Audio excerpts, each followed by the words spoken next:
ನಮಸ್ಕಾರ ವೀಕ್ಷಕರೇ, ಕರಾವಳಿ ನಾಡಿ ಯೂಟ್ಯೂಬ್ ಚಾನೆಲ್ಗೆ ಸ್ವಾಗತ. ನಾನು ಅರ್ಪಿತಾ ಕುಂದರ್. ಹುಟ್ಟು ಅನ್ನುವಂಥದ್ದು ದೇವರ ಸೃಷ್ಟಿ, ಸಾವು ಅನ್ನುವಂಥದ್ದು ನಾವು ನಂಬಲೇಬೇಕಾದಂತಹ ಸತ್ಯ. ಈ ಹುಟ್ಟು ಮತ್ತು ಸಾವಿನ ನಡುವೆ ನಾವು ಹೇಗೆ ಬದುಕ್ತೇವೆ ಅನ್ನೋದು ತುಂಬಾ ಮುಖ್ಯವಾಗುತ್ತೆ. ಸಹಜವಾಗಿ ಮಂಗಳಮುಖ್ಯರಂದ್ರೆ ಸಮಾಜದಲ್ಲಿ ಎಲ್ಲಾ ಕಡೆಯಲ್ಲಿ ಕೂಡ ತಿರಸ್ಕೃತಕ್ಕೊಳಗಾಗಿರುತ್ತಾರೆ. ಆದ್ರೆ ಯಾವುದೇ ರೀತಿಯ ಅವಮಾನಗಳನ್ನು ಕಂಡ್ರೂ ಕೂಡ, ಸಾಲು ಸಾಲು ಸವಾಲುಗಳನ್ನು ಸ್ವೀಕರಿಸಿದ್ರು ಕೂಡ ಸಮಾಜದಲ್ಲಿ ನಿಷ್ಠೆ ಮತ್ತು ಸ್ವಾಭಿಮಾನದಿಂದ ಹೇಗೆ ಬದುಕಬಹುದು ಅನ್ನೋದಕ್ಕೆ ಒಂದು ಜ್ವಲಂತ ನಿದರ್ಶನವಾಗಿ ಇವತ್ತು ನಮ್ ಜೊತೆ ಇದ್ದಾರೆ ಕೃಷ್ಟಿಕಾ ಅವರು. ಬನ್ನಿ ಅವ್ರ ಜೊತೆ ಮಾತಾಡೋಣ.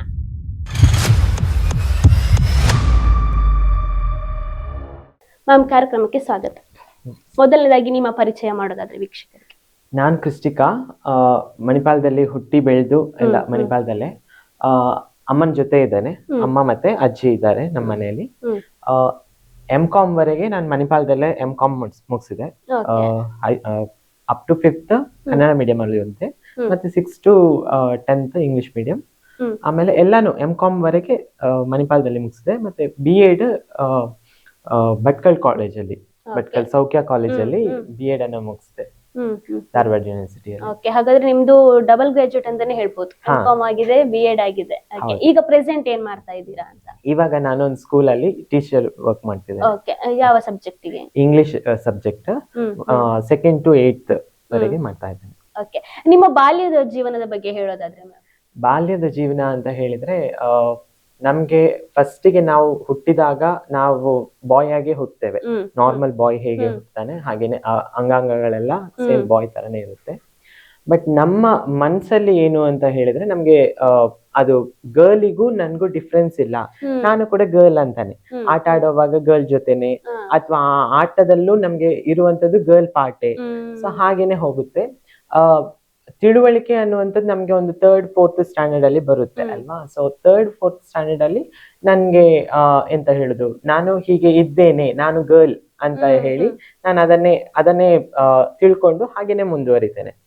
6th ಸ್ಟ್ಯಾಂಡರ್ಡ್ ಅನ್ನುವಾಗ ನನ್ಗೆ ಡ್ರೆಸ್ ಮೇಲೆ ಆಸೆ ಬರುತ್ತೆ. ಡ್ರೆಸ್ ಮೇಲೆ ಆಸೆ ಬಂದಾಗ ಆವಾಗ ನಾನು 6th ಸ್ಟ್ಯಾಂಡರ್ಡ್ ಅಲ್ಲಿ ಫಸ್ಟ್ ಟೈಮ್ ನಾನು ಸಾರಿ ಉಟ್ಟದ್ದು. ಸೊ ಆವಾಗದ ಆ ಖುಷಿ ನಿಜವಾಗ್ಲೂ ತುಂಬಾ ಖುಷಿ ಆಯ್ತು. ಅಂತ ಹೇಳಿದ್ರೆ ಈ 8th ಅನ್ನುವಾಗ ಏಜ್ ಎಂತ ಹೇಳ್ತೇವೆ, ಮೆಚುರಿಟಿ ಅಂತ ಹೇಳ್ತೇವಲ್ವಾ.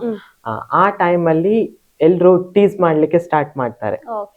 ನೀನ್ ಬಾಯ್, ಯಾಕೆ ಹೀಗೆ ಮಾಡ್ತಾ ಇದೀಯಾ, ಯಾಕೆ ನಿನ್ನ ಆಟಿಟ್ಯೂಡ್ ಚೇಂಜಸ್ ಆಗ್ತಾ ಇದೆ, ಅಥವಾ ವಾಯ್ಸ್ ಅಲ್ಲಿ ಯಾಕೆ ಚೇಂಜಸ್ ಇದೆ ಅಂತ ಹೇಳುವಾಗ ಆವಾಗ ಗೊತ್ತಾಗ್ತದೆ, ನನ್ನ ಅನಿಸಿಕೆ ಮಾತ್ರ ಗರ್ಲ್, ಬಟ್ ನಾನ್ ಗರ್ಲ್ ಅಲ್ಲ ಅನ್ನುವಂಥದ್ದು ಗೊತ್ತಾಗುತ್ತೆ.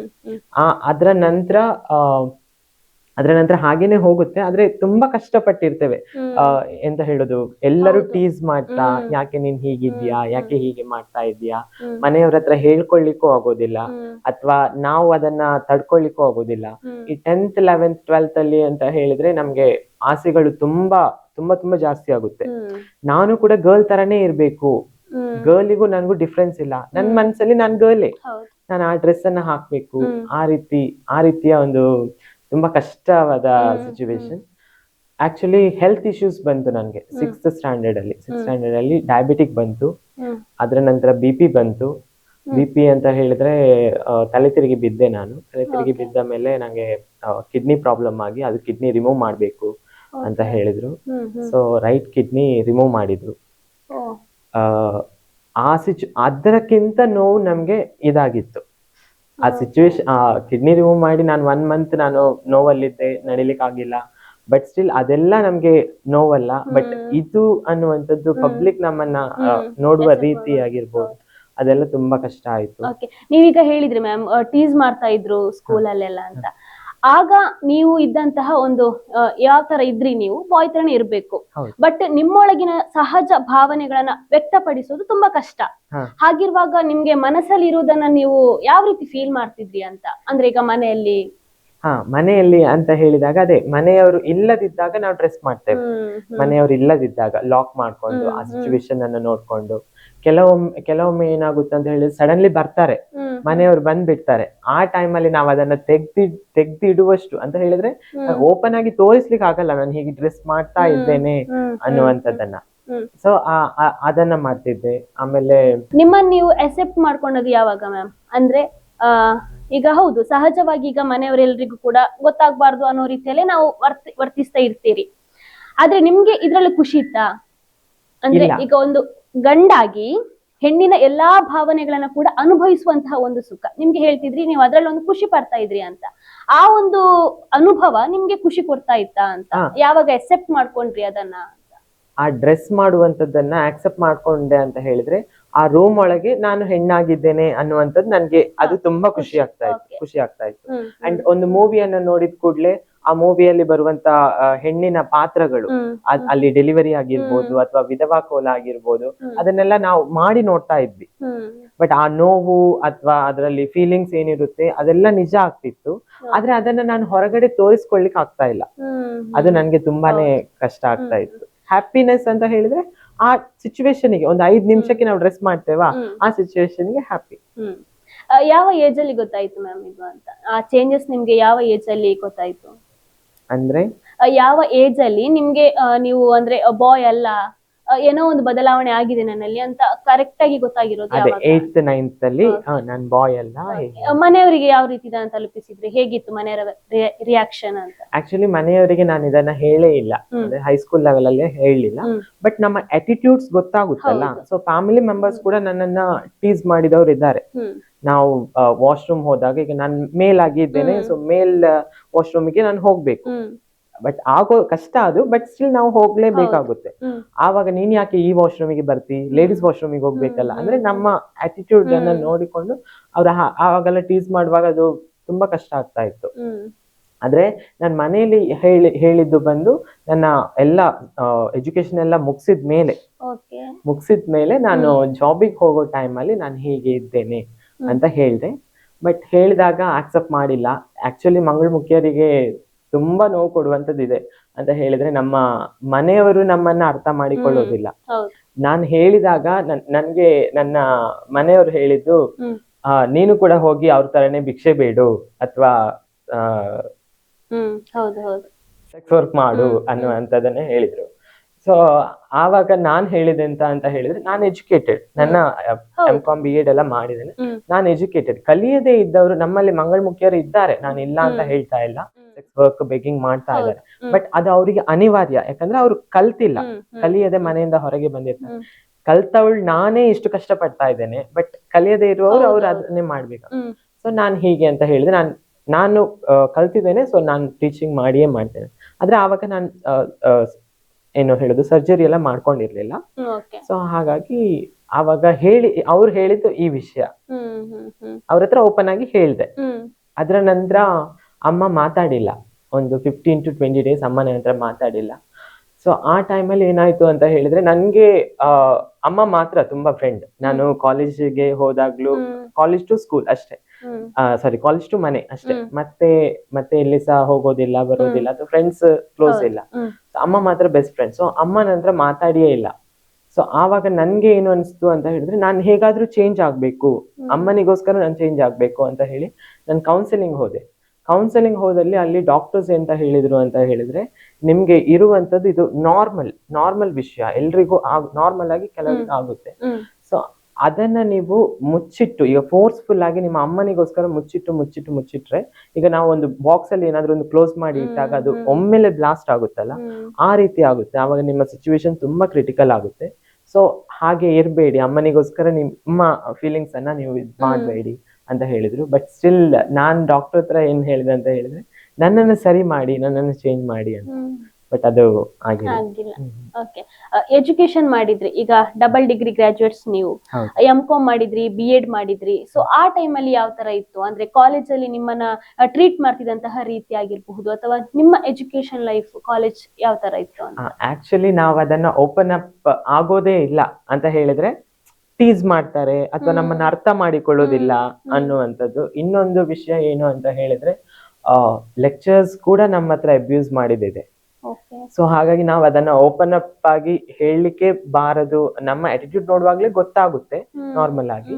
ಬಟ್ ಸ್ಟಿಲ್ ನಾವು ಅದನ್ನ ಎಂತ ಹೇಳುದು, ನನ್ಗೆ ಏನು ಅಂತ ಹೇಳಿದ್ರೆ, ನಾನೊಂದು ಎಜುಕೇಶನ್ ಮುಗಿಸ್ಬೇಕು ಅನ್ನುವಂಥದ್ದು ನನ್ಗೆ ಇತ್ತು. ನಾನು ಪ್ರಾಪರ್ ಆಗಿ ಎಜುಕೇಶನ್ ಮುಗಿಸ್ಬೇಕು ಅಂತ, ನಂಗೆ ಬೆಗ್ಗಿಂಗ್ ವರ್ಕ್ ಮಾಡೋದೇ ಬೇಡ ಅನ್ನುವಂತ ನನ್ನ ಮೈಂಡ್ ಸೆಟ್ ಇತ್ತು. ಸೊ ಹಾಗಾಗಿ ನಾನು ಅಲ್ಲಿ ಎಲ್ಲ ಓಪನ್ ಅಪ್ ಆಗಿಲ್ಲ. ಬಟ್ ಕೆಲವರಿಗೆ ಅರ್ಥ ಆಗ್ತಾ ಇತ್ತು. ಬಟ್ ನಾರ್ಮಲ್ ಆಗಿ ಎಜುಕೇಶನ್ ಒಳ್ಳೆ ರೀತಿಯಲ್ಲಿ ಮಾಡಿದ್ರಿ. ಖಂಡಿತ. ಓಕೆ, ನೆಕ್ಸ್ಟ್ ನೀವು ಜಾಬಿಗೆ ಹೇಗೆ ಅಪ್ಲೈ ಮಾಡಿದ್ರಿ? ಈಗ ಸಹಜವಾಗಿ ನೋಡೋದಾದ್ರೆ ತುಂಬಾ ಜನ ಟ್ರಾನ್ಸ್ಜೆಂಡರ್ಸ್ ಅವರ ನಾನು ನೋಡಿದ್ದೇನೆ. ಅವ್ರು ಹೇಳೋದು ಏನು ಅಂತ ಹೇಳಿ, ನಮ್ಗೆ ಕೆಲಸ ಮಾಡ್ಬೇಕು ಅನ್ನೋಂಥ ಒಂದು ಆಸೆ ಇದೆ, ಆಸಕ್ತಿ ಇದೆ, ಆದ್ರೆ ನಮ್ಗೆ ಯಾವ ರಂಗದಲ್ಲೂ ಕೂಡ ಕೆಲಸವನ್ನ ಕೊಡಲ್ಲ ಅಂತ ಸಹಜವಾಗಿ ಹೇಳುವಂತಹ ಮಾತದು. ಸೊ ನೀವು ಎಜುಕೇಶನ್ ಮುಗಿಸಿ ನಿಮ್ಮ ಒಂದು ಪ್ರೊಫೆಷನಲ್ ಲೈಫ್ಗೆ ಕಾಲಿಟ್ಟಾಗ ಯಾವ ತರ ಅನುಭವ ಆಯ್ತು ಅಂತ?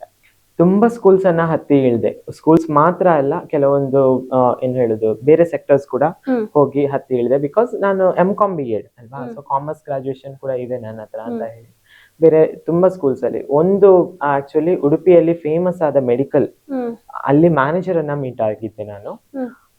ಅವರು ನಾನು ಹೋಗಿ ಕೂತೆ, ನಾನು ಟ್ರಾನ್ಸ್ಜೆಂಡರ್ ಅಂತ ಹೇಳಿದೆ. ಸೊ ನಾನು ಟ್ರಾನ್ಸ್ಜೆಂಡರ್ ಅಂತ ಹೇಳಿದಾಗ ಅವ್ರು ಕೇಳಿದ questions actually not related to the job, not related to the job or not related to the qualification.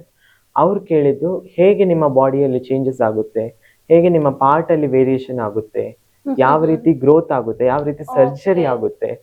So ಅದನ್ನೆಲ್ಲ ಕೇಳುವಾಗ ನಮ್ಗೆ ನಮ್ಮ ನಾರ್ಮಲ್ ಥಾಟ್ ಏನ್ ಬರುತ್ತೆ ಅಂತ ಹೇಳಿದ್ರೆ, ನಮ್ಗೆ ಕೆಲ್ಸವೇ ಬೇಡ ಅನ್ನುವಂಥದ್ದು ಬರುತ್ತೆ, ಹೌದಲ್ವಾ?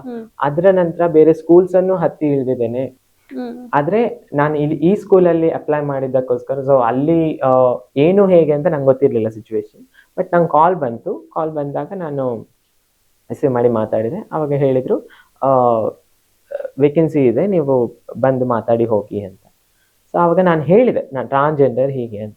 ಸೊ ಪರವಾಗಿಲ್ಲ, ಟೀಚಿಂಗ್ ಇಂಟ್ರೆಸ್ಟ್ ಇದೆ, ಅದು ಬನ್ನಿ ಅಂತ ಹೇಳಿದ್ರು. ಸೊ ಬಂದೆ. ಬಟ್ ಸ್ಟಿಲ್ ಎಂತ ಅಂತ ಹೇಳಿದ್ರೆ, ನಾನು ಹೇಳ್ತಾ ಇರೋದು ಪಬ್ಲಿಕ್ಕಿಗೆ ಏನು ಅಂತ ಹೇಳಿದ್ರೆ, ಟ್ರಾನ್ಸ್ಜೆಂಡರ್ಸ್ ಅಥವಾ ಮಂಗಳಮುಖಿಯರು ಅಂತ ಹೇಳಿದ್ರೆ ವರ್ಕೇ ಮಾಡ್ತಾರೆ, ಬೆಗ್ಗಿಂಗೇ ಮಾಡ್ತಾರೆ, ಅವ್ರು ಬೇಕಂತಲೇ ಮಾಡ್ತಾ ಇದ್ದಾರೆ ಅನ್ನುವಂಥದ್ದಲ್ಲ, ನಿಜವಾಗ್ಲೂ ಅಲ್ಲ. ಎಂತ ಹೇಳುದು, ನಾರ್ಮಲ್ ಆಗಿ ಅವರು ಚಟಕ್ಕೋಸ್ಕರ ವರ್ಕ್ ಮಾಡ್ತಾ ಇದ್ದಾರೆ, ಚಟವೇ ಅವರಿಗೆ ಅನ್ನುವಂಥದ್ದು. ಆಕ್ಚುಲಿ ನಾನು ನಿನ್ನೆ ಕೂಡ ಇಳ್ದು ಬಸ್ ಸ್ಟ್ಯಾಂಡ್ ಹತ್ರ ಹೋಗ್ತಾ ಇದ್ದೇನೆ ಅಂತ ಹೇಳುವಾಗ ಒಬ್ಬ ನನ್ನನ್ನು ಆ ರೀತಿ ಕರಿತಾ ಇದ್ದಾನೆ. ಸೊ ಥಾಟೇ ಹಾಗಾಗ್ಬಿಟ್ಟಿದೆ ಪಬ್ಲಿಕ್ಕಿಗೆ, ಇವರು ಇದೇ ಕೆಲಸ ಮಾಡುವವರು ಈ ತರನೇ ಅಂತ. ಬಟ್ ಅದಲ್ಲ ವಿಷಯ. ಆಕ್ಚುಲಿ ಏನು ಅಂತ ಹೇಳಿದ್ರೆ, ಟ್ರಾನ್ಸ್ಜೆಂಡರ್ಸ್ ಎಲ್ಲರೂ ನಮ್ಮ ಅದೇ ನಾನು ಹೇಳಿದ್ನಲ್ಲ 9th 10th ಆ ಏಜ್ ಅಲ್ಲಿ ನಮ್ಗೆ ತುಂಬಾ ಈಗರ್ ಆಗುತ್ತೆ ನಮ್ಮ ಡ್ರೆಸ್ಸಿಂಗ್ ಅದು ಇದು ಅಂತ, ಅಥವಾ ಮನೆ ಬಿಟ್ಟು ಹೋಗೋಣ ಅಂತ. ಅಂದ್ರೆ ಮನೆಯಲ್ಲಿ ಅರ್ಥ ಮಾಡ್ಕೊಳ್ತಿಲ್ಲ ನಮ್ಮನ್ನು, ಅಥವಾ ನಾವು ಮಾಡ್ತಾ ಇರೋದನ್ನ ನೋಡಿ ಮನೆಯವರೇ ಒದ್ದು ಓಡಿಸಿರ್ತಾರೆ. ಅವಾಗ ಎಜುಕೇಶನ್ ಕಂಪ್ಲೀಟ್ ಆಗಿಲ್ಲ. ಎಜುಕೇಶನ್ ಕಂಪ್ಲೀಟ್ ಆಗದೆ ನಮ್ಮವ್ರ ಹತ್ರ ಬಂದಾಗ ನಾವು ಕೆಲಸ ಮಾಡ್ತೇವೆ ಅಂತ ಹೇಳಿದ್ರು ಕೂಡ ಯಾರು ಕೆಲಸ ಕೊಡ್ತಾರೆ? ಕ್ವಾಲಿಫಿಕೇಶನ್ನೇ ಇಲ್ಲ ಅಲ್ವಾ, ಕೆಲಸ ಕೊಡಲ್ಲ. ಆವಾಗ ನಮ್ಮ ಟ್ರಾನ್ಸ್ಜೆಂಡರ್ಸ್ ಅಲ್ಲಿ ಅಂದ್ರೆ ನಮ್ದು ಜಮಾತ್ ಅಂತ ಇರುತ್ತೆ. ಸೊ ನಮ್ಮ ದೊಡ್ಡವರು ಅದರಲ್ಲಿ ರೀತ್ ಸಿಸ್ಟಮ್ ಅಂತ ಇದೆ. ರೀತ್ ಸಿಸ್ಟಮ್ ಅಂತ ಹೇಳಿದ್ರೆ ನಮ್ಮನ್ನ ಅಡಾಪ್ಟ್ ಮಾಡ್ಕೊಳ್ಳೋದು, ನಮ್ಗೆ ಗುರು ಆದವರು ಅಡಾಪ್ಟ್ ಮಾಡ್ಕೊಳ್ತಾರೆ.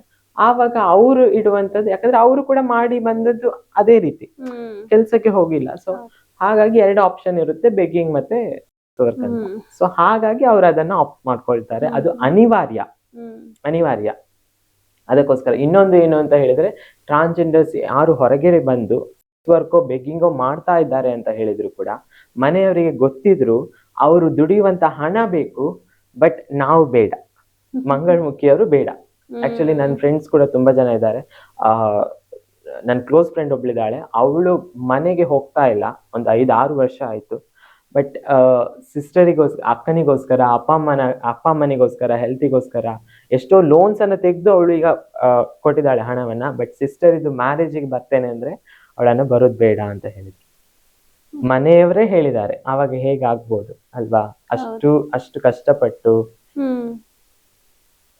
ಓಕೆ, ನೀವು ಹೇಳಿದ್ರಿ ಅಮ್ಮ ನಿಮ್ಮನ್ನ ಒಂದು 15-20 ಡೇಸ್ ಮಾತಾಡ್ಲಿಲ್ಲ ಈ ವಿಷಯವನ್ನು ಹೇಳಿದಾಗ ಅಂತ. ಈಗ ನೀವು ಎಲ್ಲ ಎಜುಕೇಶನ್ ಅನ್ನ ಮುಗಿಸಿ ಒಂದು ಸ್ಕೂಲ್ ಅಲ್ಲಿ ಟೀಚರ್ ಆಗಿದ್ದೀರಾ. ಈಗ ನಿಮ್ಮ ಅಮ್ಮನ ರಿಯಾಕ್ಷನ್ ಯಾವ ತರ ಇದೆ ಅಂತ? ಆಕ್ಚುಲಿ ತಾಯಿಗೆ ಮಗುವೆ ಅಲ್ವಾ, ಹೇಗಿದ್ರು ಕೂಡ ಮಗುವೆ.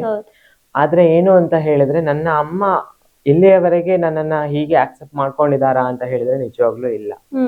ನಾನು ಹಠದಿಂದ ನನ್ನ ಮನೆಯಲ್ಲಿ ಇದ್ದೇನೆ. ಹಠದಿಂದ ನಾನು ಎಲ್ಲಾದ್ರೂ ಹೊರಗಡೆ ಹೋದ್ರೆ ಹೀಗೆ ಡ್ರೆಸ್ ಮಾಡ್ಕೊಂಡು ಹೋಗೋದು ಅವ್ರಿಗೆ ಇಷ್ಟನೇ ಇಲ್ಲ. ಬಟ್ ಸ್ಟಿಲ್ ನಾನು ಇವಾಗ ನಾನು ಪೂರ್ತಿಯಾಗಿ ಹೆಣ್ಣಾಗಿದ್ದೇನೆ. ಸೊ ನಾನ್ ಯಾಕೆ ಹಾಗೆ ಇರ್ಬೇಕು ಅಲ್ವಾ? ನನ್ನ ಭಾವನೆಗಳು ಹೀಗೆ. ನನ್ನ ಮುಂಚಿಂದ ನನ್ನ ಕನಸು ಏನು ಅಂತ ಹೇಳಿದ್ರೆ, ನಾನೊಂದು ಹೆಣ್ಣಾಗಿ ನಾನು ಸ್ಕೂಲಿಗೆ ವರ್ಕಿಗೆ ಹೋಗ್ಬೇಕು ಅಂತ. ಸೊ ಹೀಗೆ ಇದ್ದೇನೆ. ಆದ್ರೆ ಅಮ್ಮನ ರಿಯಾಕ್ಷನ್ ಏನು ಅಂತ ಹೇಳಿದ್ರೆ, ಗೊತ್ತಿಲ್ಲ ಅವ್ರ ಮನ್ಸಲ್ಲಿ ಇದೆ ಅಂತ. ಬಟ್ ನನ್ನ ಹತ್ರ ಅವರು ಗುಡ್ ವೈಬ್ ಅನ್ನ ಎಕ್ಸ್ಪ್ರೆಸ್ ಮಾಡಿಲ್ಲ.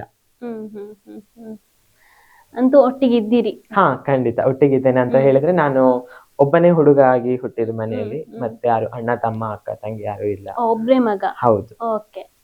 ನೀವು ಸಣ್ಣ ಇರುವಾಗ ನಿಮ್ಗಿದಂತಹ ಏಮ್ ಏನು, ಅಂದ್ರೆ ದೊಡ್ಡಾದ್ಮೇಲೆ ನಾನು ಈ ರೀತಿ ಇರ್ಬೇಕು ಅಂದ್ರೆ ಒಂದು ಗುರಿ ಇರ್ತದಲ್ಲ ಎಲ್ರಿಗೂ. ಮತ್ತೆ ಈಗ ನೀವು ಟೀಚರ್ ಆಗಿದ್ದೀರಿ, ಸೊ ಯಾವ ತರ ಅಂತ?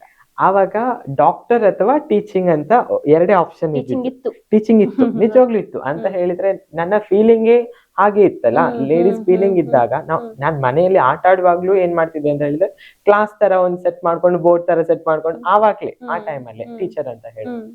ಸೊ ಆ ಇಂಟ್ರೆಸ್ಟ್ ಇತ್ತು. 10th ಅಲ್ಲಿ ನಂಗೆ ಸ್ವಲ್ಪ ಹೆಲ್ತ್ ಇಶ್ಯೂಸ್ ಎಲ್ಲ ಇದ್ದದ್ರಿಂದ ನನ್ನ ಮಾರ್ಕ್ ಕಮ್ಮಿ ಬಂತು. ಕಾಮರ್ಸ್ ಗೆ ಜಾಯ್ನ್ ಆದೆ. ಕಾಮರ್ಸ್ ಜಾಯ್ನ್ ಆದ ಕೂಡಲೇ ನಾನು ಟೀಚಿಂಗ್ ಸೈಡ್ ಹೋಗ್ತೇನೆ, ಯಾಕಂದ್ರೆ ಸೈನ್ಸ್ ಇಲ್ಲ, ಡಾಕ್ಟರ್ ಆಗ್ಲಿಕ್ಕೆ ಆಗುದಿಲ್ಲ, ಟೀಚಿಂಗ್ ಹೋಗ್ತೇನೆ ಅಂತ. ಈ ಸರ್ಜರಿ ಎಲ್ಲ ಪ್ರೊಸೀಜರ್ಸ್ ಎಲ್ಲ ಯಾವ ತರ ಆಯ್ತು ಮ್ಯಾಮ್? ಅಂದ್ರೆ ಈಗ ಅದಕ್ಕೆ ಕೂಡ ತುಂಬಾ ಹಣ ಖರ್ಚಾಗುತ್ತಾ ಹೇಗೆ? ಅದ್ರ ಬಗ್ಗೆ ಅಂದ್ರೆ ತುಂಬಾ ಜನಕ್ಕೆ ಐಡಿಯಾಸ್ ಇರಲ್ಲ ಏನು ಅಂತ. ಆಕ್ಚುಲಿ ಸರ್ಜರಿ ಅಂತ ಹೇಳುವಾಗ ನಮ್ಗೆ ಒಂದು 2.5 to 3 lakhs ಬೇಕು ಸರ್ಜರಿ. ಮತ್ತೆ ನಾವು ಸರ್ಜರಿ ಆಗಿ 1 month, ಮೋರ್ ದನ್ 1 month ನಾವು ರೆಸ್ಟ್ ಅಲ್ಲಿ ಇರ್ಬೇಕಾಗುತ್ತೆ. ತುಂಬಾ ಆಗುತ್ತೆ, ತುಂಬಾ ಕಷ್ಟ.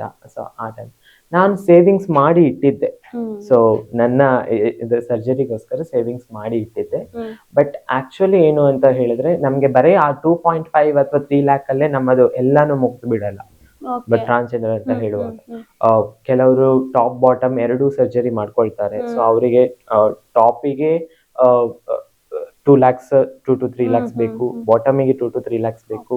ಅದ್ರ ನಂತರ ನಮ್ಮ ಫೇಶಿಯಲ್ ಹೇರ್ಸಿಗೋಸ್ಕರ ನಾವು ಖರ್ಚು ಮಾಡ್ಬೇಕಾಗುತ್ತೆ. Normally it will be like nearly 10 lakhs. ಅದು based on the surgeries or treatments ಅಂತ ಹೇಳಿದ್ರೆ ಇವಾಗ ಕೆಲವೊಂದು ಅಂದ್ರೆ ಟೈಪ್ಸ್ ಆಫ್ ಸರ್ಜರೀಸ್ ಇದೆ ಅದರಲ್ಲಿ ಕೂಡ, ನಾರ್ಮಲ್ ಹಾಗೆ SRS ಅಂತ. ಸೊ ಅದ್ರ ಬೇಸ್ ಆಗಿ ಅವರಿಗೆ ಹೇಗೆ ಬೇಕು ಆ ರೀತಿಯ. ನೀವಂದ್ರೆ ಎಲ್ಲ ಎಜುಕೇಶನ್ ಅನ್ನ ಮುಗಿಸಿ ಆ ಪ್ರೊಸೀಜರ್ ನೆಲ್ಲ ಮಾಡಿ? ಹೌದು, ಕಂಪ್ಲೀಟ್ ಆಗಿ ನಾನು ವರ್ಕ್ ಮಾಡಿದೆ, ಮೇಲಾಗಿ ವರ್ಕ್ ಮಾಡಿ ನಾನು ಸೇವಿಂಗ್ಸ್ ಮಾಡಿ ಇಟ್ಟಿದ್ದೆ. ಅದ್ರ ನಂತರ ನನ್ಗೆ ಆಗ್ಲೇಬೇಕು ಅಂತ ಆಯ್ತು. ಸೊ ಅದಕ್ಕೋಸ್ಕರ ಅದು 41 days ನಾವು ಕತ್ಲೆ ಕೋಣೆಯಲ್ಲಿ ಇರ್ಬೇಕು. ಆಕ್ಚುಯಲ್ ಆಗಿ ನಮ್ಮ ಟ್ರಾನ್ಸ್ಜೆಂಡರ್ ಇದ್ರಲ್ಲಿ ಕತ್ಲೆ ಕೋಣೆಯಲ್ಲಿ ನಮ್ಗೆ ಸರ್ಜರಿ ಆಗಿ ಕತ್ಲೆ ಕೋಣೆಯಲ್ಲಿ ಇರ್ಬೇಕು. ಕತ್ಲೆ ಕೋಣೆಯಲ್ಲಿ ಅಂತ ಹೇಳಿದ್ರೆ ಏನು ನೋಡ್ಲಿಕ್ಕಿಲ್ಲ ನಮ್ಗೆ, ಮೊಬೈಲ್ ಅಥವಾ ಬೇರೆ ಏನು ನೋಡ್ಲಿಕ್ಕಿಲ್ಲ. ಅದಂದ್ರೆ ಹೆಲ್ತ್ ನ ದೃಷ್ಟಿಯಿಂದಲ್ಲ ಅಥವಾ ಏನದೊಂದು ಕಲ್ಚರ್ ಅಂತ? ಕಲ್ಚರ್, ಹೌದು, ಅದು ಕಲ್ಚರ್ ಅಂತ ಹೇಳಿದ್ರೆ ನಾವು ಮುರ್ಗಿ ಮಾತಾವನ್ನ ನಾವು ಇದ್ ಮಾಡ್ತೇವೆ. ಸೊ ಹಾಗಾಗಿ ಅದು 41 days ಆದ ಮೇಲೆ ಶಾಸ್ತ್ರಗಳು ಇರುತ್ತೆ.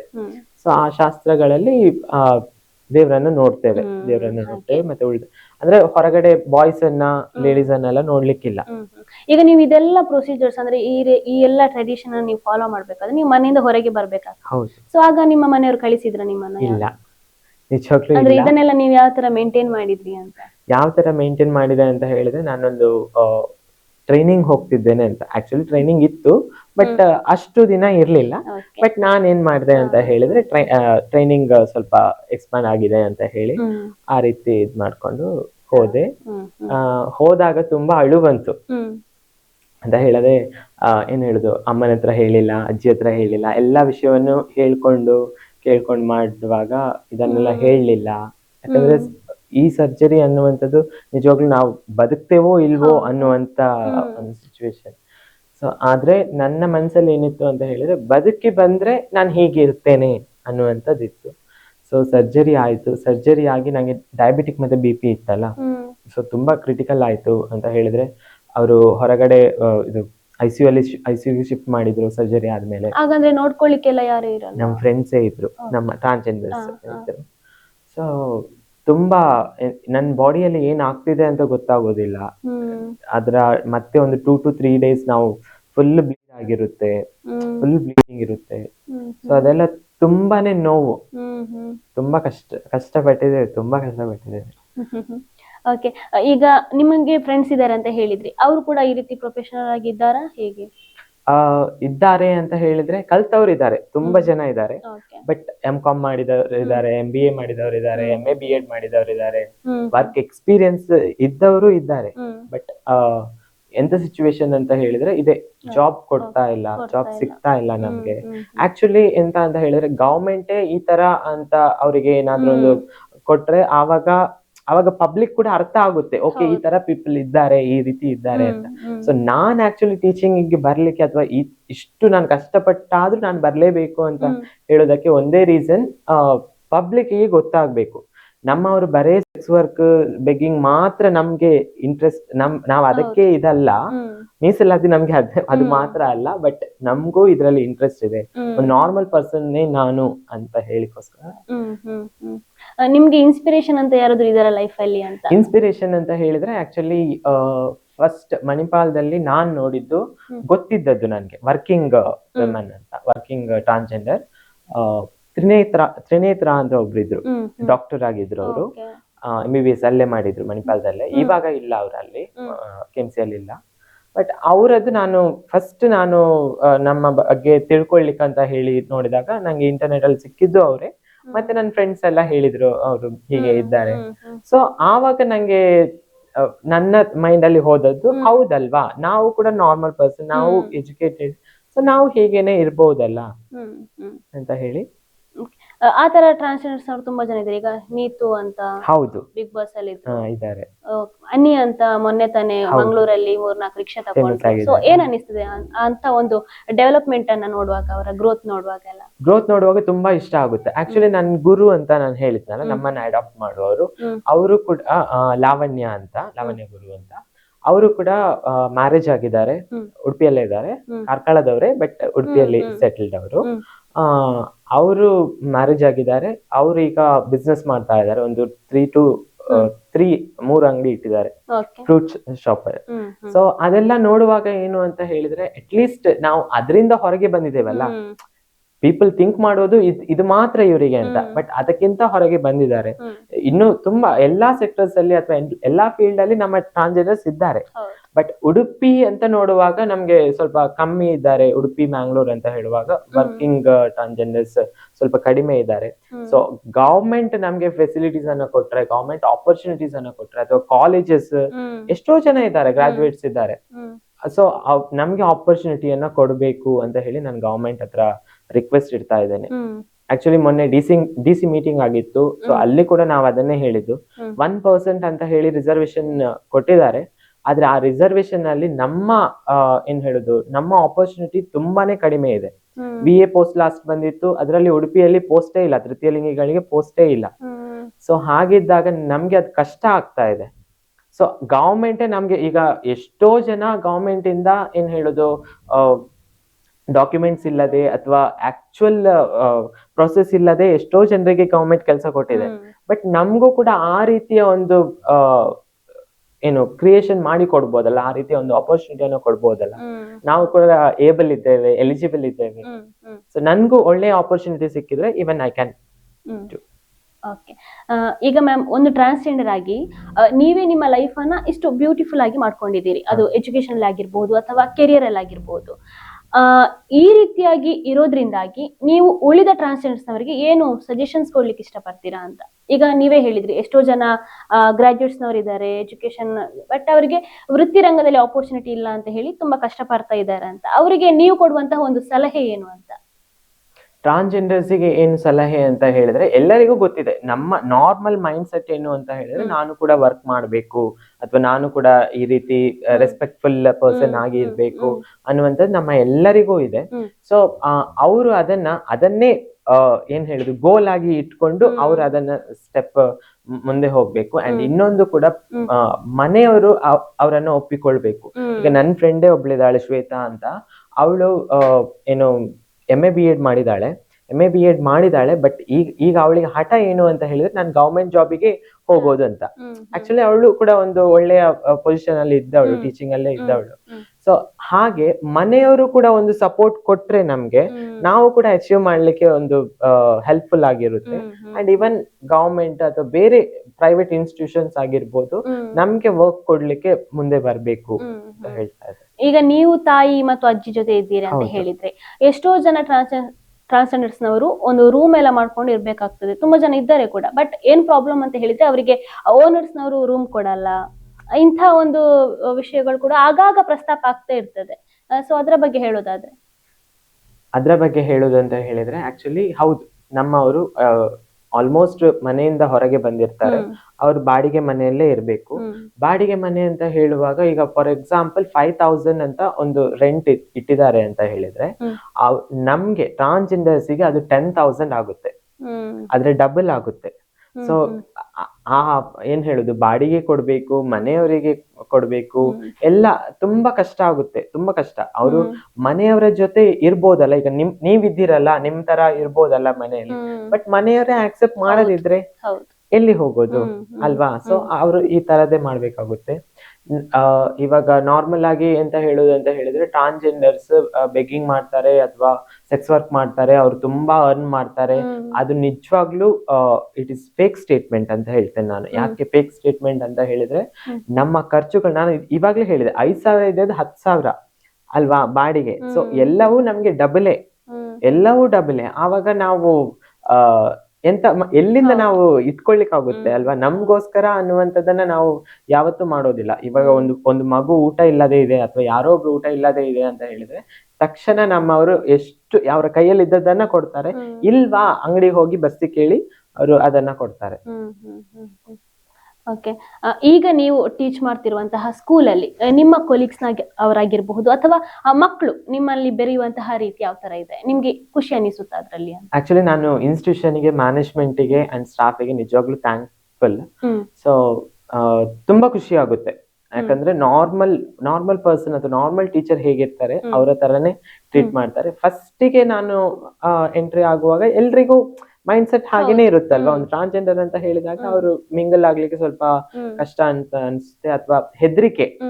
ನಮ್ಮ HM ಆಗಿರ್ಬೋದು ಅಥವಾ ಸ್ಟಾಫ್ಸ್ ಆಗಿರ್ಬೋದು, ಅವರೆಲ್ಲ ಹೇಳಿದ್ರು ಅಂದ್ರೆ ಟ್ರಾನ್ಸ್ಜೆಂಡರ್ಸ್ ಅಂತ ಹೇಳಿದ್ರೆ ಹೆದರಿಕೆ ಆಗ್ತಾ ಇತ್ತು, ಬಟ್ ನಿಮ್ಮ ಹತ್ರ ಮಿಂಗಲ್ ಆದ್ಮೇಲೆ ನಮ್ಗೆ ಆ ಒಂದು ಮೆಂಟಾಲಿಟಿ ಹೋಯ್ತು ಅಂತ ಹೇಳಿದ್ದಾರೆ. ಸೊ ನಾರ್ಮಲ್ ಆಗಿ ನನ್ನನ್ನು ಒಂದು ಸಪರೇಟ್ ಆಗಿ ಎಲ್ಲ ನೋಡ್ತಾ ಇಲ್ಲ. So I am grateful for that. ಮಕ್ಕಳೆಲ್ಲ ಯಾವ ತರ? ಮಕ್ಕಳೆಲ್ಲ ನಾರ್ಮಲ್, ಅವರಿಗೆ ಗೊತ್ತಿದೆಯೋ ಗೊತ್ತಿಲ್ವೋ ಗೊತ್ತಿಲ್ಲ, ಬಟ್ ಸ್ಟಿಲ್ ಅವರು ನಾರ್ಮಲ್ ಆಗಿ ಟ್ರೀಟ್ ಮಾಡ್ತಾರೆ. ಖುಷಿ ಇದೆ ನಿಮ್ಗೆ? ತುಂಬಾನೇ ಖುಷಿ. ಖಂಡಿತ ತುಂಬಾನೇ ಖುಷಿ ಇದೆ.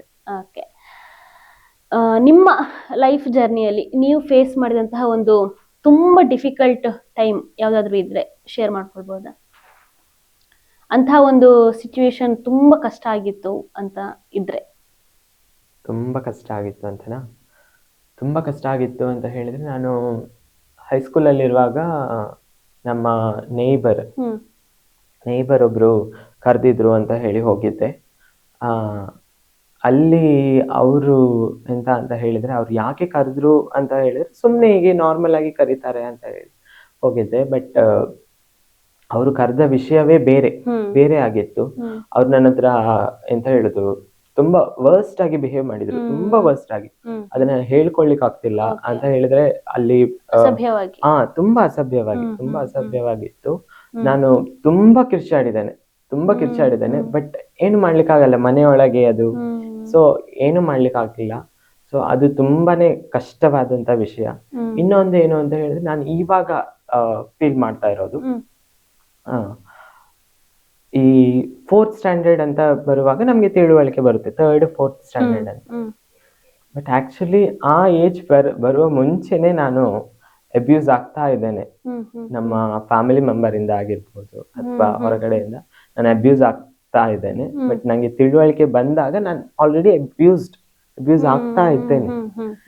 ಸೊ ಇವಾಗ ಎಣಿಸುವಾಗ ತುಂಬಾ ಅದು ಎಂತ ಹೇಳುದು, ಕಷ್ಟ ಆಗ್ತಾ ಇದೆ ಅಂತ ಹೇಳಿದ್ರೆ, ಗೊತ್ತಿಲ್ಲದ ಏಜ್ ಅಲ್ಲಿ ಗೊತ್ತಿಲ್ಲದ ಮೆಂಟಾಲಿಟಿ ಇರುವಾಗ ನಾವು ಈ ರೀತಿ ಎಲ್ಲ ಕಷ್ಟ ಪಡ್ಬೇಕಾಗುತ್ತೆ. ಅದರ ನಂತರ ಕಲಿಯುವಾಗ ಕಾಲೇಜಸ್ ಅಲ್ಲಿ ಲೆಕ್ಚರರ್ಸ್ ಬಾ ಅಂತ ಅಂದ್ರೆ ಏನೋ ಒಂದು ಮಾರ್ಕ್ ವಿಷಯಕ್ಕೋ ಅಥವಾ ಏನೋ ಒಂದು ಪೇಪರ್ ಕರೆಕ್ಷನ್ಗೋ ಯಾವ್ದಕ್ಕೋ ಕರೀತಾರೆ. ಕರೆದು ಹೋದಾಗ ಅವರ ರಿಯಾಕ್ಷನ್ ಬೇರೆ ಇರುತ್ತೆ. ಕಾಂಟ್ಯಾಕ್ಟ್ ಅಲ್ಲಿ ಇದ್ದಾಗ ಅವರ ಮೆಸೇಜಸ್ ಬೇರೆ ತರ ಇರುತ್ತೆ. ಸೊ ಇದೆಲ್ಲ ತುಂಬಾ ಫೇಸ್ ಮಾಡಿದ್ದೀರಿ. ಕೇವಲ ಟ್ರಾನ್ಸ್ಜೆಂಡರ್ಸ್ ಅವ್ರಿಗಂತ ಮಾತ್ರ ಅಲ್ಲ, ಒಂದು ಮಕ್ಕಳಲ್ಲೂ ಆ ರೀತಿ ನೋಡುವಂತಹ ವಿಚಿತ್ರ ಅನ್ನೋದಕ್ಕಿಂತಲೂ ವಿಕೃತ ಮನಸ್ಸು ಅಂತಾನೆ ಹೇಳ್ಬೋದು. ಸೊ ಅಂತ ಮನುಷ್ಯರು ಇರ್ತಾರೆ. ಸೊ ಅಂತವರಿಗೆ ನೀವೇನ್ ಮೆಸೇಜ್ ಕೊಡ್ಲಿಕ್ಕೆ ಇಷ್ಟಪಡ್ತೀರಾ ಈ ಮುಖೇನವಾಗಿ? ಅಂತವರಿಗೆ ಏನ್ ಮೆಸೇಜ್ ಅಂತ ಹೇಳಿದ್ರೆ, ಆಕ್ಚುಲಿ ಅವರು ಕೂಡ ಆ ರೀತಿಯ ಆ ಒಂದು ಹೆಣ್ಣಿನಿಂದಲೇ ಅವರು ಕೂಡ ಹೊರಗೆ ಬಂದಿರ್ತಾರೆ. ಸೊ ತನ್ಗೂ ಗೊತ್ತಿರ್ಬೇಕು ನಾನು ಕೂಡ ಹೀಗಿಂದಲೇ ಬಂದದ್ದು, ಈ ರೀತಿಯಾಗಿಯೇ ಬಂದದ್ದು. ಸೊ ತನ್ನ ಅಮ್ಮನ ರೀತಿ ಅಥವಾ ತಂಗಿಯ ರೀತಿ ಅಕ್ಕನ ರೀತಿಯೇ ಒಂದು ಹೆಣ್ಣಾಗಿರ್ತಾಳೆ. ಆ ಹೆಣ್ಣಿಗೆ ಈ ರೀತಿ ಆದ್ರೆ ತನಗೂ ನೆಕ್ಸ್ಟ್ ಹುಟ್ಟುವಂತದ್ದು ತನ್ನ ಮಗುವಾಗಿರ್ಬೋದು, ಅದು ಆ ಮಗು ಕೂಡ ಇನ್ನೊಬ್ಬನಿಂದ ಅದನ್ನ ಅನುಭವಿಸುತ್ತೆ ಅನ್ನುವಂಥದ್ದನ್ನ ತಿಳ್ಕೊಳ್ಬೇಕು. ಅವರನ್ನ ನಿಜವಾಗ್ಲೂ ನಾನು ಹೇಳ್ತೇನೆ ನೀಚರು ಅಂತಾನೆ ಹೇಳ್ತೇನೆ. ಯಾಕಂದ್ರೆ ಅಷ್ಟು ಕ್ರಿಟಿಕಲ್ ಆಗಿ ಅಲ್ವಾ, ಅಷ್ಟು ಕ್ರಿಟಿಕಲ್ ಆಗಿ ಬಿಹೇವ್ ಮಾಡ್ತಾರೆ. ಸೊ ಅವರಿಗೆ ತುಂಬಾ ಕ್ರಿಟಿಕಲ್ ಆದಂತ ಇದು ಮಾಡ್ಬೇಕು. ನಾವು ತಮಾಷೆಗೆ ಹೇಳ್ತೇವೆ, ನಮ್ಮವರು ಟ್ರಾನ್ಸ್ಜೆಂಡರ್ಸ್ ಹೇಳ್ತೇವೆ, ಅವರನ್ನು ಕರ್ಕೊಂಡ್ ಬಂದು ನಿರ್ವಾಣ ಮಾಡಿಸ್ಬೇಕು ಅಂತ. ನಿರ್ವಾಣ ಅಂತ ಹೇಳಿದ್ರೆ ನಮ್ಮದ್ರಲ್ಲಿ ಸರ್ಜರಿ. ಸೊ ನಿರ್ವಾಣ ಮಾಡಿಸ್ಬೇಕು ಅಂತ ನಿಜವಾಗ್ಲೂ ಆ ರೀತಿ ಅನಿಸುತ್ತೆ. ಯಾಕಂತ ಹೇಳಿದ್ರೆ ಅವರು ಆ ರೀತಿ ಎಷ್ಟು ಎಷ್ಟು ಏನ್ ಹೇಳುದು, ಎಷ್ಟು ಕ್ರೂಯಲ್ ಆಗಿ ಅವರು ಥಿಂಕ್ ಮಾಡ್ತಾರಲ್ವಾ. ಒಂದು ಗರ್ಲ್ ಅಂತ ಹೇಳಿದ್ರೆ ಟಾಯ್ ತರ, ಅಷ್ಟಕ್ಕೆ ಮಾತ್ರ ಸೀಮಿತ, ಅದು ಸೆಕ್ಸ್ ಟಾಯ್ ತರ. ಅದು ಎಲ್ಲರ ಮೇಲೆಯೂ ಬರಬಾರ್ದು. ಹೌದು ಸೆಕ್ಸ್ ಫೀಲಿಂಗ್ಸ್ ಬರುತ್ತೆ ಎಲ್ಲರಿಗೂ, ನಾರ್ಮಲ್ ಪರ್ಸನ್ಸ್ ಗೆ ಬರುತ್ತೆ. ಬಟ್ ಸ್ಟಿಲ್ ಅದು ಯಾರ ಮೇಲೆ ಬರ್ಬೇಕು, ಅವರ ಮೇಲೆ ಮಾತ್ರ ಬರ್ಬೇಕು ಅಲ್ವಾ, ಯಾವ ಟೈಮ್ ಅಲ್ಲಿ ಬರ್ಬೇಕು ಆ ಟೈಮ್. ಓಕೆ, ಈಗ ನೀವಿರುವಂತಹ ರೀತಿಗೆ ಎಷ್ಟು ಜನರು ಯಾವ ರೀತಿಯ ಒಂದು ಮೆಚ್ಚುಗೆಯನ್ನ ವ್ಯಕ್ತಪಡಿಸ್ತಾರೆ? ಅಂದ್ರೆ ನೀವೀಗ ಆಗಷ್ಟೇ ಹೇಳಿದ್ರಿ ಅನೇಕ ರೀತಿಯ ಅವಮಾನಗಳನ್ನ ನಾನು ನೋಡಿದ್ದೇನೆ ಅಂತ. ತುಂಬಾ ಜನ ಇನ್ಸಲ್ಟ್ ಮಾಡಿರ್ತಾರೆ, ತುಂಬಾ ಜನ ಟಾರ್ಚರ್ ಕೊಟ್ಟಿರ್ತಾರೆ, ಅದು ಫಿಸಿಕಲಿ ಆಗಿರ್ಬಹುದು, ಮೆಂಟಲಿ ಆಗಿರ್ಬಹುದು. ಈಗ ನೀವಿರುವ ಒಂದು ವೃತ್ತಿ ಅದಕ್ಕೆ ಆನ್ಸರ್ ಕೊಡ್ತಿದ್ಯಾ ಅಂತ? ಖಂಡಿತ ಕೊಡ್ತಿದೆ. ಇವಾಗ ರೀಸೆಂಟ್ ಆಗಿ ನಂದು ನ್ಯೂಸ್ ಅಲ್ಲಿ ಎಲ್ಲ, ಪೇಪರ್ ಅಲ್ಲಿ ಎಲ್ಲ ಬಂತು, ಅಂಡ್ ಇವನ್ ಅದು ಚಾನೆಲ್ಸ್ ಅಲ್ಲಿ ಎಲ್ಲ ಬಂತು. ಸೊ ತುಂಬಾ ಜನ ಮೆಸೇಜ್ ಮಾಡಿದ್ರು, ನನ್ನ ಫ್ರೆಂಡ್ಸ್ ಆಗಿರ್ಬೋದು ಅಥವಾ ನಾನು ವರ್ಕ್ ಮಾಡಿದಂತ ಕೊಲೀಗ್ಸ್ ಆಗಿರ್ಬೋದು. ಸೊ ಅವರೆಲ್ಲ ತುಂಬಾ, ಅಂಡ್ ನನ್ನ ಬೆಸ್ಟ್ ಫ್ರೆಂಡ್ ಒಬ್ಳಿದಾಳೆ. ಸೊ ಅವಳು ಕೂಡ ಹೇಳಿದ್ಲು, ಏನ್ ಹೇಳುದು, ನಾನು ತುಂಬಾ ಪ್ರೌಡ್ ಫೀಲ್ ಮಾಡ್ತಾ ಇದ್ದೇನೆ, ನೀನ್ ಇವಾಗ ನೀನ್ ನಿಜವಾಗ್ಲೂ ಅಚೀವ್ ಮಾಡಿದ್ದಿ ಅಂತ. ನಾನು ಇದನ್ನೇ ಬಯಸಿದೆ, ಸೊ ನೀನ್ ಇದನ್ನೇ ಅಚೀವ್ ಮಾಡಿದಿ, ತುಂಬಾ ಪ್ರೌಡ್ ಫೀಲ್ ಮಾಡ್ತಿದ್ದೇನೆ ಅಂತ. ಸೊ ಐ ಆಮ್ ಹ್ಯಾಪಿ, ನಾನು ಅಚೀವ್ ಮಾಡಿದೆ ಅಲ್ಲ, ಓಕೆ ನನ್ ಬಗ್ಗೆನೂ ಒಳ್ಳೆ ರೀತಿಯಲ್ಲಿ ಮಾತಾಡ್ತಾ ಇದ್ದಾರೆ ಅನ್ನುವಂಥದ್ದು ತುಂಬಾ ಖುಷಿ ಇದೆ. ಓಕೆ, ಸಂಡೇ ಈಗ ನಾರ್ಮಲಿ ರಜೆ ಇರುತ್ತೆ ಶಾಲೆಗೆ, ನಿಮ್ಮ ಮನೆಯಲ್ಲಿ ರುಟೀನ್ ಯಾವ ತರ ಇರುತ್ತೆ ಅಂತ? ರುಟೀನ್ ಯಾವ ತರ ಅಂತ ಹೇಳಿದ್ರೆ, ನಾನು ಆಕ್ಚುಲಿ ಸ್ವಲ್ಪ ಲೇಜಿ. ಸೊ ಹೇಳುವಾಗ್ಲೇ ಲೇಟ್ ಹೇಳ್ತೇನೆ. ಲೇಟ್ ಎದ್ಮೇಲೆ ಕೆಲವೊಮ್ಮೆ ಮಾಡಿರ್ತಾರೆ, ಬ್ರೇಕ್ಫಾಸ್ಟ್ ಮಾಡಿರ್ತಾರೆ, ಇಲ್ಲ ಅಂತ ಹೇಳಿದ್ರೆ ನಾನೇ ಪ್ರಿಪೇರ್ ಮಾಡ್ತೇನೆ ಏನಾದ್ರು. ಸೊ ಅದು ಬ್ರೇಕ್ಫಾಸ್ಟ್ ಮುಗಿಸಿ, ಅದೇ ಹೇಳಿದ್ನಲ್ಲ ನಾನು ಲೇಸಿ, ತುಂಬಾ ಲೇಸಿ. ಸೊ ಬ್ರೇಕ್ಫಾಸ್ಟ್ ಮುಗಿಸಿ ನನ್ನ ವರ್ಕ್ ಏನಾದ್ರು ಇದ್ರೆ ಹೇರ್ ಇದ್ ಮಾಡ್ಕೊಳ್ಳೋದು ಅಥವಾ ಬೇರೆ ಏನಾದ್ರು ನೇಲ್ ಪಾಲಿಶ್ ಆ ತರದೆಲ್ಲ ಮಾಡ್ತೇನೆ. ಮತ್ತೆ ಬಟ್ಟೆ ವಾಶ್ ಎಲ್ಲ ಇರುತ್ತೆ, ಅದೆಲ್ಲ ಮಾಡ್ತೇನೆ. ಮನೆ ಕೆಲಸನೆಲ್ಲ ಮನೆ ಕೆಲಸ. ಹಾಬೀಸ್ ಅಂತ ಏನಾದ್ರು ಇದೆಯಾ ಬೇರೆ? ಹಾಬೀಸ್ ಅಂತ ಹೇಳಿ ಮುಂಚೆ ಇತ್ತು, ಬಟ್ ಇವಾಗ ನನ್ಗೆ ಅದೆಲ್ಲ ಮಾಡ್ಲಿಕ್ಕೆ ಆಗ್ತಿಲ್ಲ ಅಂತ ಹೇಳಿದ್ರೆ ನಾನು ಇದ್ರ ಕಡೆ ಸ್ವಲ್ಪ ಫೋಕಸ್ ಮಾಡಿದೆ. ನಾನು ಸರ್ಜರಿ ಅದ್ರ ಕಡೆ ಸ್ವಲ್ಪ ಫೋಕಸ್ ಮಾಡಿದೆ. ಸೊ ಇರ್ಲಿಲ್ಲ. ಬಟ್ ನಾನು ಥ್ರೆಡ್ ಆರ್ಟ್ಸ್ ಎಲ್ಲ ಮಾಡ್ತೇನೆ, ಥ್ರೆಡ್ ಇಯರಿಂಗ್, ಥ್ರೆಡ್ ಬ್ಯಾಂಗಲ್, ಆಮೇಲೆ craft work, painting, emboss painting ಮಾಡ್ತಿದ್ದೆ. ಅಂಡ್ ಶಟಲ್ ನಂದು ತುಂಬಾ ಫೇವ್ರೆಟ್ ಗೇಮ್. ಸೊ ಶಟಲ್ ಎಲ್ಲಿ ಕಂಡ್ರು ಆಡ್ತೇನೆ. ಎಲ್ಲಿ ನೋಡಿದ್ರು, ಯಾರು ಆಡ್ತಿದ್ರು ಅವ್ರ ಹತ್ರ ಹೋಗಿ ಕೇಳಿ ಆಡ್ತೇನೆ, ಎಲ್ಲಿ ಕೂಡ. ಕೊನೆಯದಾಗಿ ವೀಕ್ಷಕರಿಗೆ ಈ ಮುಖೇನವಾಗಿ ಏನ್ ಹೇಳಿಕ್ಕೆ ಇಷ್ಟಪಡ್ತೀರಾ? ವೀಕ್ಷಕರಿಗೆ ಏನು ಹೇಳ್ತಿದ್ದೇನೆ ಅಂತ ಹೇಳಿದ್ರೆ, ನಾವು ಕೂಡ ಒಂದು ಹ್ಯೂಮನ್ ಬೀಯಿಂಗ್. ಸೊ ನಾನು ಕೂಡ ನಾರ್ಮಲ್ ಪರ್ಸನ್. ನಾನು ಮಾತ್ರ ಅಲ್ಲ, ನಮ್ಮ ಮಂಗಳಮುಖಿಯರು ಎಲ್ಲರೂ ಕೂಡ ನಾರ್ಮಲ್ ಪರ್ಸನ್. ಸೊ ನೀವು ನಮ್ಮನ್ನ ನಾರ್ಮಲ್ ಆಗಿ ನಿಮ್ಮ ಮನೆಯ ಪರ್ಸನ್ ಆಗಿ ಎಣಿಸಿ ನೀವು ಆಕ್ಸೆಪ್ಟ್ ಮಾಡ್ಕೊಂಡ್ರೆ ನಿಜವಾಗ್ಲೂ ಸೊಸೈಟಿ ಎಲ್ಲರೂ ಆಕ್ಸೆಪ್ಟ್ ಮಾಡುತ್ತೆ. ಫ್ಯಾಮಿಲಿಯಿಂದ ಸ್ಟಾರ್ಟ್ ಆಗಿ ಇಡೀ ಸಮಾಜ ನಮ್ಮನ್ನ ಆಕ್ಸೆಪ್ಟ್ ಮಾಡುತ್ತೆ, ಹೌದಲ್ವಾ? ನಾವು ಬರೇ ಆ ವರ್ಕಿಗೆ ಮಾತ್ರ ಸೀಮಿತ ಅಲ್ಲ, ನಾವೆಲ್ಲವನ್ನೂ ಮಾಡ್ತೇವೆ. ನಿಜವಾಗ್ಲೂ ಒಂದು ಹೆಣ್ಣು ಹೇಗೆ ಇರ್ತಾಳೋ ಅದೇ ರೀತಿ ನಾವು ಬದುಕಬೇಕು ಅಂತ ನಾವು ಬಯಸ್ತೇವೆ. ಸೊ ನಮ್ಮನ್ನ ಒಂದು ಹೆಣ್ಣಿನ ರೀತಿಯೇ ನೀವು ನೋಡಿ. ನಮ್ಮ ಹೆಸರು ಹೇಳಿ ಕರೆದಿದ್ರು ಪರವಾಗಿಲ್ಲ, ಅಕ್ಕ, ಅಮ್ಮ, ತಂಗಿ, ಆ ರಿಲೇಷನ್ಗೆ ನಾವು ಬೆಲೆ ಕೊಡ್ತೇವೆ, ತುಂಬಾನೇ ಬೆಲೆ ಕೊಡ್ತೇವೆ. ನೀವು ಹಾಗೆ ಇರಿ. ಅದರ ನಂತರ ನಾನು ಸರ್ಕಾರಕ್ಕೆ ಒಂದು ರಿಕ್ವೆಸ್ಟ್ ಅನ್ನ ಇಟ್ಟಿದ್ದೇನೆ. ಬೇರೆ ಪತ್ರಿಕೆಯಲ್ಲಿ ಆಗಿರ್ಬೋದು, ಬೇರೆ ಚಾನೆಲ್ಗಳಲ್ಲಿ ಆಗಿರ್ಬೋದು, ನಾನು ಇದನ್ನೇ ಹೇಳಿದ್ದೇನೆ. ಸೊ ನಮ್ಮವರಿಗೆ, ಮಂಗಳಮುಖಿಯರಿಗೆ ಯಾರು ಅನ್ಎಜುಕೇಟೆಡ್ ಇದ್ದಾರೆ ಅವರಿಗೆ ಒಂದು ಏನು ಬಿಸ್ನೆಸ್ ಆ ತರದ ಒಂದು ಆಪರ್ಚುನಿಟಿಯನ್ನ ಮಾಡಿ ಕೊಡ್ಬೇಕು. ಇವಾಗ್ಲೇ ಇದೆ, ಬಟ್ ಸ್ಟಿಲ್ ಎಂತ ಹೇಳೋದು, ಇನ್ವೆಸ್ಟ್ಮೆಂಟ್ ಆ ತರದೆಲ್ಲ ಪ್ರಾಬ್ಲಮ್ ಬರುತ್ತೆ. ಅಥವಾ ಶಾಪ್ ಹಾಕ್ಬೇಕು ಅಂತ ಹೇಳಿದ್ರೆ ಶಾಪ್ ಒಂದು ಲೊಕೇಶನ್ ಬೇಕು. ಸೊ ಆ ತರದೆಲ್ಲ ಫೆಸಿಲಿಟಿಯನ್ನ ಕರೆಕ್ಟ್ ಆಗಿ ಮಾಡಿ ಕೊಡಿ. ಅಂಡ್ ಇನ್ನೊಂದು, ಕಲ್ತವ್ರು ಯಾರಿದ್ದಾರೆ, ಎಜುಕೇಟೆಡ್ ಯಾರಿದ್ದಾರೆ, ಡಿಗ್ರಿ ಹೋಲ್ಡರ್ಸ್ ಆಗಿರ್ಬೋದು, ಪೋಸ್ಟ್ ಗ್ರಾಜುಯೇಷನ್ಸ್ ಆಗಿರ್ಬೋದು, ಸೊ ಅವರಿಗೆಲ್ಲರಿಗೆ ಅವರನ್ನ ಗುರುತಿಸಿ ಅವರಿಗೆ ವರ್ಕ್ ಅನ್ನ ಕೊಡಬೇಕು. ಗವರ್ಮೆಂಟ್ ಸೆಕ್ಟರ್ಸ್ ಮಾತ್ರ ಅಲ್ಲ, ಪ್ರೈವೇಟ್ ಸೆಕ್ಟರ್ಸ್ ಅಲ್ಲಿಯೂ ಕೇಳ್ತಾ ಇದ್ದೇನೆ. ಬಟ್ ನಮ್ಮ ಇದು ಏನು ಅಂತ ಹೇಳಿದ್ರೆ, ನಾನು ಆಲ್ರೆಡಿ ಹೇಳಿದ ಹಾಗೆ ನಮ್ಗೆ ತುಂಬಾನೇ ಖರ್ಚುಗಳಿರುತ್ತೆ. ಸೊ ಅದರ ಬೇಸ್ ಆಗಿ ನಮ್ಗೆ ಬೇಕು. ಈಗ 5,000, 6,000, 7,000 ಅಂತ ಹೇಳಿದ್ರೆ ನಮ್ಮ ಜೀವನ ನಡೆಯಲ್ಲ, ನಾರ್ಮಲಿಗೆ ನಡೆಯಲ್ಲ, ನಮಗೂ ತುಂಬಾ ಖರ್ಚುಗಳಿರುತ್ತೆ. ಸೊ ಅದು ತುಂಬಾ ಕಷ್ಟವಾದಂತ ಒಂದು ಸಿಚುವೇಶನ್. ಸೊ ಅದನ್ನೆಲ್ಲ ನೋಡ್ಕೊಂಡು ನಮ್ಗೆ ಆಪರ್ಚುನಿಟೀಸ್ ಅನ್ನ ಕೊಡ್ಬೇಕು. ತುಂಬಾ ಜನ ಇದ್ದಾರೆ, ಇವನ್ ನನ್ನನ್ನ ಕಾಂಟ್ಯಾಕ್ಟ್ ಮಾಡಿದ್ರು ಕೂಡ ನಾನು ಹೇಳ್ತೇನೆ ಯಾವ ಸೆಕ್ಟರ್ಸ್ ಅಲ್ಲಿ ನಮ್ಗೆ ಯಾರೆಲ್ಲ ಇದ್ದಾರೆ ಅವರನ್ನ ನಾನು ಹೇಳಿಕೊಡ್ತೇನೆ. ಸೊ ಆ ಆಪರ್ಚುನಿಟಿಯನ್ನ ಕೊಡ್ಬೇಕು.